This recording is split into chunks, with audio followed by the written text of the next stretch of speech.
Meantime, the push continues for more Canadians still stuck in Gaza, hoping to get out. My next guest was able to leave Gaza yesterday with her children. Suzan Harb joins me now. Suzan, thank you so much for taking the time. We are so glad that you are home safe, that you are safe rather in Cairo. I understand that's where you are. How are you feeling? To be honest, I feel extremely lucky to be one of the first group of people who leave Gaza last night, because I hear that the other 40 people who tried to cross the border today, they were been taken back and the border was closed again. So definitely I feel extremely lucky. Suzan, that experience of hearing there was an opportunity possibly to leave Gaza earlier and then the border was closed, that opportunity passed and then it happened again, and then now to hear that the border has closed once again. Talk to us about this experience, what it has been like living in Gaza and trying to get out. Well, as you know, I'm a Palestinian-Canadian citizen. I lived in Canada for a good amount of time, and I have 5 kids. So after COVID, it was difficult for us. We were isolated. It was a difficult time for kids. So we thought we want to reconnect with our family, and we thought it's a good idea to go back and stay for there and some time. We were doing amazingly, to be honest. Like, the kids were in international school and they were doing very well. I'm the counselor of the school, and my husband was doing very well in his work. Our connection with the family, I have a brother and sister in Gaza, and I have all my extended family there. It was a great life. We had our first home. We just bought it 6 months ago, and we felt extremely doing well. And all of a sudden, it's upside down, everything flipped, and now we're fearing for our life. This is why we left. To be honest, like, we were doing very well. Like, we thought we're gonna stay for a few years until the kids recognize the family, the culture, get connect with everyone, and then we might go back to Canada sometime. But all of a sudden, all these hopes and thoughts, it's a waste. Suzan, it has been a month, this conflict between Israel and Hamas, this latest conflict. Talk to us about how you were able to survive the past month. We heard about limited aid getting into Gaza, shortages of water, food, electricity, everything people need on a day-to-day basis to live. How did you manage with 5 children? Again, I had an extended family. So first of all, I live in central Gaza, where Arimal, if you heard about it before. And in the beginning of the war, we were doing fine. So we thought, like, we have enough food, we have water, we have everything we need. But then we need to evacuate our place. So we moved to the Shifa hospital. That was the first evacuation.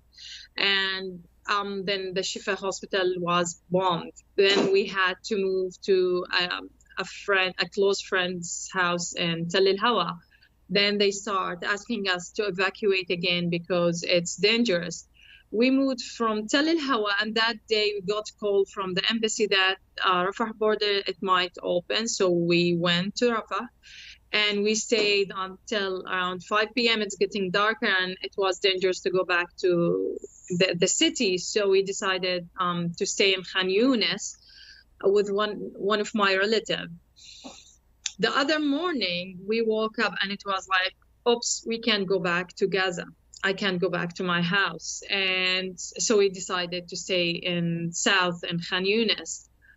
It's been very difficult, definitely, to manage with 5 kids. The family that we were staying among 2 other families, we were sharing food, money, every resource we have. So we passed the time. My kids were the same age of my cousin's kids. They were spending a good time connecting with them.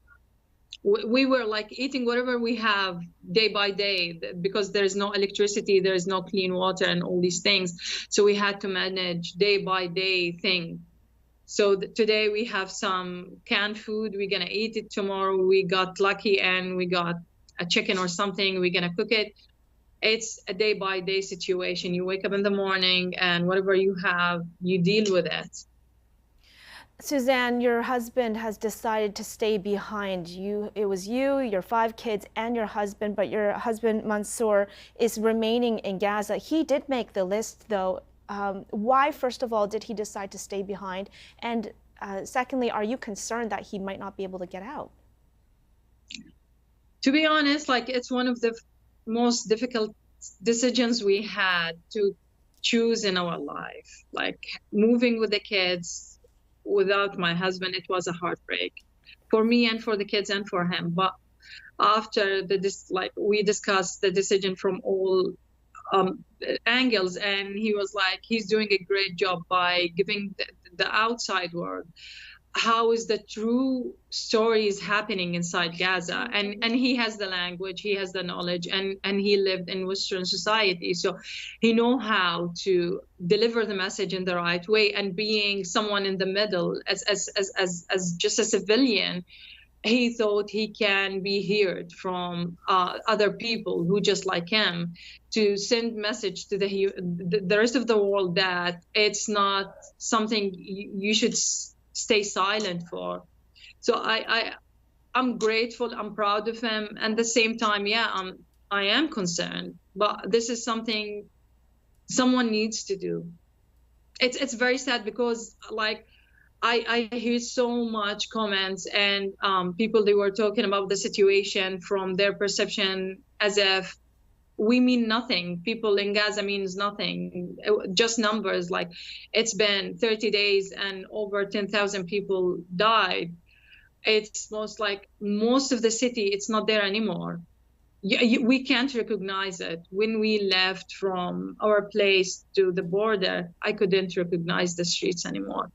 That was something definitely broke me. Suzan, it must be, I can't imagine the emotion that you go through seeing your home, seeing the place that you call home, unrecognizable. You mentioned that journey to the Rafah border crossing. There are still hundreds of Canadians in Gaza who are trying to leave. Yeah. How difficult is that journey to get to the border crossing? To be honest, I didn't think we could arrive alive.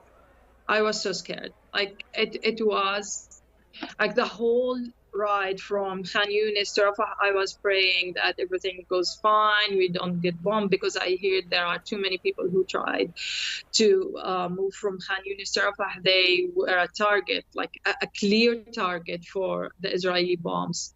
We arrived there, and the cab driver had to stay with us more than 3-4 hours.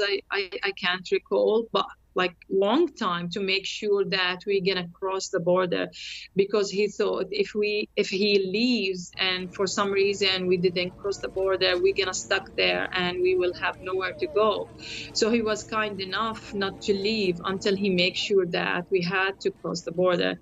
I had so many friends, especially from the school that I work at, because it's an international school and it's the destination for many foreign nationalities to join, because we all speak English among other languages. So I know so many families, and I recognize so many families they couldn't leave. And it's terrifying. It's terrifying that you have no choice. Like, I mean, yeah, I understand there's war, but there must be always a choice if you want to stay or leave. And that choice wasn't there for us. Suzan, just finally here, now that you are in Cairo, what's next for you and your family? What next? For now, like, I'm gonna stay in Cairo until the 72 hours done, and then I believe I'm gonna go and visit my family in Abu Dhabi, UAE. We're gonna stay there for a while until things gets better, hopefully soon.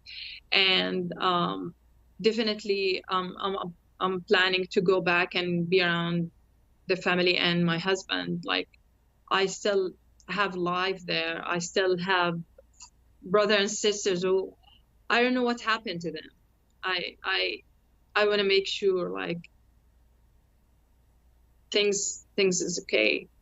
You're So hoping to return. hope, yeah, I hope. Like, you can't imagine how the kids feels when we left.